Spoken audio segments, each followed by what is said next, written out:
لیکن اور میں علم کا شہر ابوبکر، اس شہر کی بنیاد عمر، اس کی دیوار عثمان، اس کی چھت علی، اس کا دروازہ ہے بخاری جلد 2 صفحہ 214۔ یہ کسی کذاب دجال کی اختراع ہے، محمد کریم صلی اللہ علیہ وسلم کا فرمان نہیں ہے۔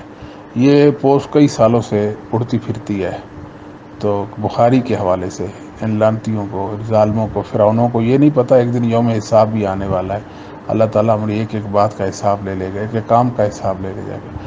تو یہ اللہ کی زمین پر فسادی بنے ہوئے ہیں، جھوٹ بولتے ہیں بخاری پر۔ بخاری میں ایسی کوئی روایت نہیں ہے، ایک جھوٹی روایت اس حوالے سے باہر صورت موجود ہے، تو جس کو حافظ سیوطی نے اپنی کتاب موضوعات کے اندر ذکر کیا، یعنی جھوٹی کتابوں کا مجموعہ ہے، اس کے اندر اس روایت کا ذکر موجود ہے، یہ غیر ثابت ہے۔ اور اس طرح ترمذی کے اندر ایک روایت ثابت ذکر ہے، جس کا مفہوم معنی یہ ہے کہ یا الفاظ یہ ہیں: انا مدینۃ العلم وعلی بابھا، میں علم کا دروازہ علی، میں علم کا شہر علی اس کا دروازہ ہے۔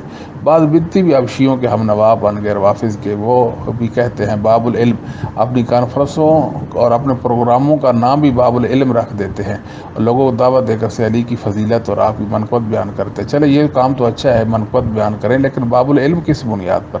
اگر آپ یہ کہتے ہیں نبی پاک صلی اللہ علیہ وسلم علم کا شہر علی اس کے دروازوں میں سے ایک دروازہ ہے، تب تک بات سنی جاتی ہے، سمجھ بھی آتی ہے، لیکن یہ کہنا کہ اس روایت کو جو ضعیف روایت ہے اس کو بنیاد بنا کر یہ کہنا کہ نبی پاک علم کا دروازہ اور علی شہر اور علی اس کا دروازہ ہے، یہ نامناسب بات ہے۔ باقی علی کی رضی اللہ تعالیٰ کی فضیلت، آپ کی منقبت، آپ کی شان و عظمت تو صحیح حدیث سے ثابت ہے، آپ محتاج ہی نہیں ان ضعیف منقرط روایتوں کے، آپ کی عظمت تو بخاری، مسلم اور دیگر صحیح حدیث سے ثابت ہے۔ تو پتہ نہیں جھوٹے کیا کرنا چاہتے ہیں؟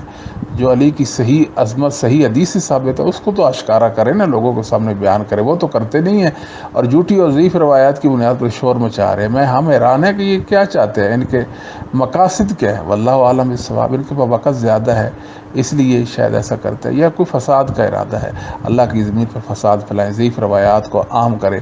سبحان اللہ، دین تو صحیح حدیث کا نام ہے، بلغوا عنی ولو آیا۔ نبی کریم صلی اللہ علیہ وسلم فرمایا کہ میری ایک بات بھی آپ کے پاس ہے تو اس کو لوگوں تک پہنچاؤ۔ تو نبی پاک کی بات تو تب ہوگی جب صحیح سند سے آپ وسلم تک ثابت ہوگی، جب صحیح سند نہیں تو پھر آپ کی بات کیسی، اور اس کی تبلیغ کا کیا فائدہ؟